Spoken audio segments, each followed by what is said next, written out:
Okay, let's unpack this. There's this debate in education that just, well, it never seems to go away. Right. It feels like we're constantly asking, should the focus be on the child? Their natural growth, their interests? Or is it about the stuff they need to learn, the curriculum, the essential knowledge? Exactly. At that framing, the child versus the curriculum. Mm-hmm. It's a fundamental tension. And it really does feel like educators are often forced to, pick a side. Right. And today we're doing a deep dive into a classic text that basically says that whole either thing. It's wrong. We're looking at John Dewey's The Child and the Curriculum. Yeah, Dewey's take is that this isn't just some minor disagreement about methods. Okay. He sees it as a really profound conflict. It comes from looking at the same thing, education, but from these two, totally opposing viewpoints. So our mission here is to really get into why Dewey saw this as such a problem, and maybe more importantly, how he thought we could move past it. See education as unified. Yeah, to get beyond that split. Is it fundamentally about the child's own life unfolding, or is it about transmitting this huge body of structured knowledge? That really is the core question. Yeah. And Dewey, he starts by identifying the two essential pieces in education. You've got the child, the immature, developing person. Right. And then you have the adult world's accumulated experience, the knowledge, the values, the skills, all that stuff that's kind of summed up in the curriculum. And the problem starts, he thinks, when we see these as totally separate things, maybe even fighting each other. Exactly. Instead of seeing them as interconnected forces in the same process, he really emphasizes the huge difference that seems to exist between the child's world and the curriculum's world. Okay, talk about that difference. Well, think about the child's world. It's pretty narrow, right? Intensely personal. It's about their immediate surroundings, family, friends, how they feel. Are they comfortable? Yeah, very concrete. And guided by feelings, connections, not abstract ideas. Absolutely. And it's so fluid. You see it all the time. 1 second it's a block tower. The next, something completely different catches their eye. Totally. It all flows together for them. It's like one whole immediate reality. No neat subject boxes in their playtime. Precisely. Now, contrast that with a curriculum. It's kind of the polar opposite. It's vast, impersonal. It covers, huge stretches of time and space. Takes them way outside their own backyard, ancient history, science concepts. Right. And it's super specialized. Instead of that natural flow, boom, it's broken down. History here, math there, science, grammar. Separate compartments. Yeah. And inside those subjects, the information isn't just messy, real-life stuff. It's organized, classified, based on these abstract logical rules that, humanity took ages to figure out. Which requires a whole different way of thinking, right? Detached, analytical, not how a kid usually operates. Not at all. He calls it the product of the science of the ages. Yeah. It's highly structured, often stripped bare of the immediate practical or emotional stuff that it originally came from. So, okay, you've got the child's world, personal, fluid, unified, emotional, and the curriculum's world, impersonal, structured, specialized, logical. Dewey says this is where those opposing education camps come from. The breeding ground, yeah. He describes these two camps almost like educational sects. The first one is what we often think of as traditional education. It puts the subject matter, the curriculum, front and center. Okay, so this group looks at, say, physics or history and sees this big, objective world of truth and order. Right. And they look at the child's experience, which seems kind of messy, subjective, maybe even selfish, and their impulse is, we need to replace that. Replace the messy with the orderly. Yeah, substitute the child's, quote, petty, egoistic, confused experience with the stable, structured realities you find in the subjects. So the method follows that logic. Break it down into lessons, facts, steps, master them one by one. And the child's job is just to receive it, to be, what was the phrase, ductile and docile. That's it. The subject matter tells you how to teach it. The big word is discipline. The viewpoint is logical. They value preserving knowledge, right? Teacher scholarship is key. Control, guidance, rules. And they tend to view the other side, the child-centered folks, as promoting, well, chaos maybe, ignoring essential structure. Okay, so that brings us to the second sect. The ones who swing the pendulum hard towards the child. More like progressive education. Exactly. For them, the child is the sun. The educational solar system revolves around starting point, center, end goal. Growth is the absolute ideal. So studies, the curriculum subjects, they're just tools, useful only if they help the child grow. Precisely. It's not just about knowing stuff. It's about the child's self-realization, Learning isn't passive receiving. It's active. It's internal, like digesting food. You can't just force feed knowledge. Right, it has to be assimilated from within. Yeah. So the teaching method has to follow how the child's mind actually works, how it naturally explores and takes things in. Subject matter is like spiritual food. It needs digestion. And they'd argue that schools become dead and boring because they try to force the child's natural energy into the curriculum's rigid box. That's their core critique. Their watchword is interest, their standpoint, psychological. They value newness, change, spontaneity. Teacher needs empathy, needs to understand child development, instincts. Freedom, initiative. Yeah. Those are the buzzwords. And they look back at the traditionalists and see, dead routine, pointless exercises, ignoring what the child actually needs. And Dewey sees most schools just trying to mix these two, ending up with kind of inconsistent compromises. Yeah, because the underlying theoretical fight hasn't actually been resolved. People just try to patch things together. Okay, so we have this stark picture. Child's world versus curriculum's world, leading to these opposing educational philosophies.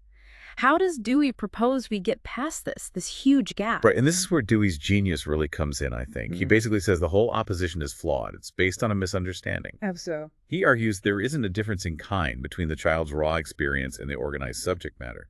It's just a difference in degree. Wait, only degree, not fundamental type. So you mean the stuff in the curriculum is already there in seed form in the child's everyday life? Exactly.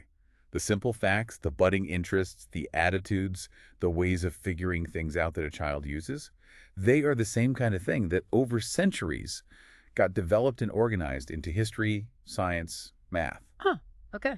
And looking from the other side, those formal subjects, they didn't just appear fully formed.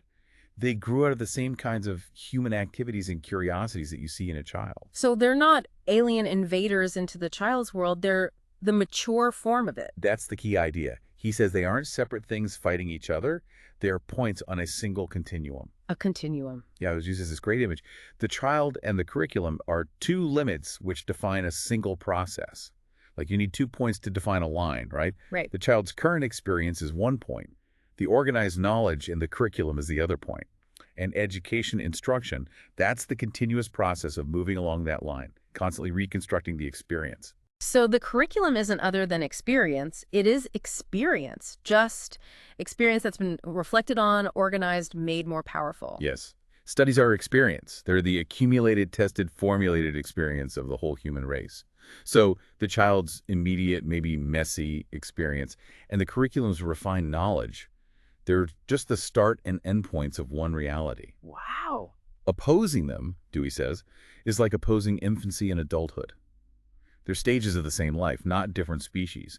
You're pitting the beginning against the result. That completely changes the perspective. It's not child versus curriculum, it's child's experience growing towards curriculum-level understanding. Okay, but if you're not just delivering the curriculum to the child, how does it actually help? What's its function? And this leads to another really interesting, maybe even counterintuitive point from Dewey. He argues the main educational value, the primary use of that organized subject matter, it's actually for the teacher. For the teacher, really. Not directly for the student. That sounds backward. Yeah. It does at first glance. But his argument is that subject matter gives the teacher two crucial things: interpretation and guidance. Okay, interpretation first. What does that mean? Well, a child's actions, their interests, their struggles, they aren't always clear. Their experience is fluid. It's in motion. The teacher needs a stable framework to understand what those fleeting moments mean. What does this spurt of activity or this sudden lack of interest signify in terms of the child's overall growth? Like seeing a kid constantly arranging objects and realizing, because you know about math development, that this relates to classification or seriation, something the child isn't consciously aware of. Precisely. That knowledge of the subject matter, the map, helps the teacher interpret the child's explorations. Is this just random scribbling or the beginning of symbolic representation? Is this fascination with bugs just momentary, or is it a sign of budding scientific inquiry that needs nurturing? So you need the end point, the organized knowledge, to understand the significance of the starting point, the child's actions. Exactly. Without that wider perspective, the teacher is just reacting blindly. Dewey warns about the dangers here. Old education just ignored the child's present, wanted the finished product. Right. But the new education, if it only focuses on the child's present interest without understanding where they could lead, risks just romanticizing them. treating every fleeting impulse as sacred when it might just be a phase. So interests aren't destinations, they're starting points for potential journeys. Beautifully put. Their attitudes toward possible experiences.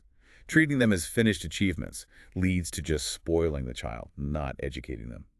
Subject matter helps the teacher interpret what's really going on, what potential is stirring. Like, understanding a child's interest in light needs some grasp of physics. Understanding their counting needs math knowledge. Okay, so the curriculum provides the context for interpretation. What about guidance? Interpretation tells you what you're seeing. Guidance tells you what to do about it. But critically, for Dewey, guidance isn't imposing things from outside. It's about freeing the life process for its own most adequate fulfillment. So creating the conditions for the child's own growth process to flourish based on your interpretation. Yes, he brings back the extremes again. The old way.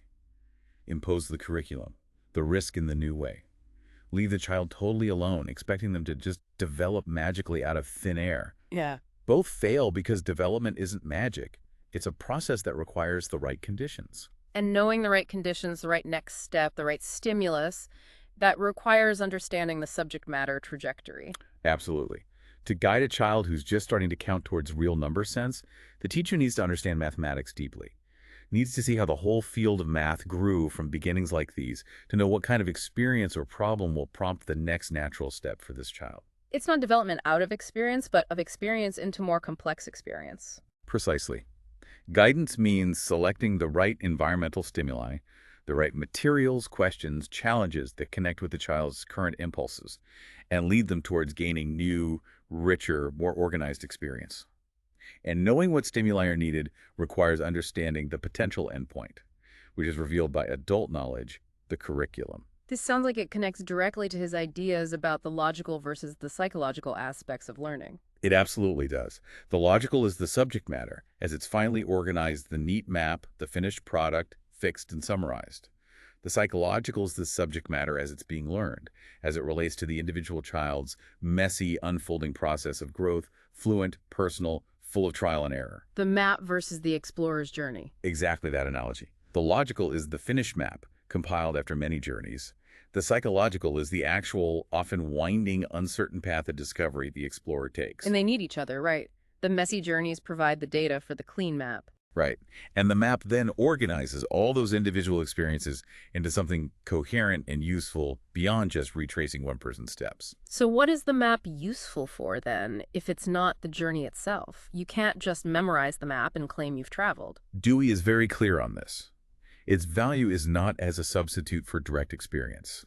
Memorizing Newton's laws isn't the same as figuring out gravity through experimenting. It's a guide. Yes, a guide for future experience. It helps you orient yourself, choose efficient routes, avoid dead ends. It saves effort. It leverages all the past experience encoded in it to make future exploration more effective. It aids memory, observation, reasoning. So the logical structure isn't anti-growth. Its value lies in its power to inform and direct future growth. It serves a psychological function in the end. Exactly. Its meaning is found in its role within the ongoing development of experience, which leads right back to the teacher's main job, to psychologize the subject matter. Psychologize, meaning translate it back from that finished logical map form into something that connects with the child's actual lived psychological experience right now. That's the task. Dewey points out subject matter has this dual aspect. For the scientist, it's maybe an end in itself, a body of truth for research. But for the teacher, it's a means, a tool, a factor in helping a child have a vital growing experience. They're not opposed, but they're not the same goal. Right. And failing to see that difference, trying to present subject matter to a child as if they were already a mini-specialist, that's where the whole child curriculum clash comes from. Because presented that way, it has no connection to the kid's life. None. And Dewey says this leads to three really bad outcomes, three evils. First, the learning becomes purely formal, symbolic. Meaningless symbol. Yeah, facts, rules, formulas just handed over, not grown out of anything the child has done or wondered about. But like bear symbols, hieroglyphs you can't decode, just dead weight to memorize. Like learning grammar rules without ever really using the language meaningfully. Perfect example. Second evil. Zero internal motivation. When subject matter is properly psychologized, it answers a question the child has or helps overcome an obstacle they've run into. It meets a need. Yes, but present it externally. All those connecting links of need and aim are conspicuous for their absence, he says. So the instruction Yeah. feels totally arbitrary, mechanical, dead. Because why should the child care? There's no internal why. Exactly. And the third evil, which is maybe surprising, even scientifically organized material loses its real logical power when it's presented externally and just simplified for kids. How does that happen? Because the structure that makes it powerful for thinking, for organizing inquiry, gets lost in translation. It's no longer a tool for thought. It becomes just stuff only for memory, a flat non-science. The child doesn't get the benefit of the real adult logic, nor do they get the chance to develop their own thinking by wrestling with the material authentically. So it falls between two stools, neither real science nor real learning. And this is where it gets really tangled. Because kids do have psychological needs. They need purpose. They need connection. If the subject matter itself isn't providing that, because it hasn't been psychologized, teachers are forced to resort to artificial means to get the child engaged. The tricks to make them learn the stuff they don't care about. Exactly. Dewey calls it adventitious leverage, factitious drill, artificial bribes. He identifies three main kinds of fake interest that arise.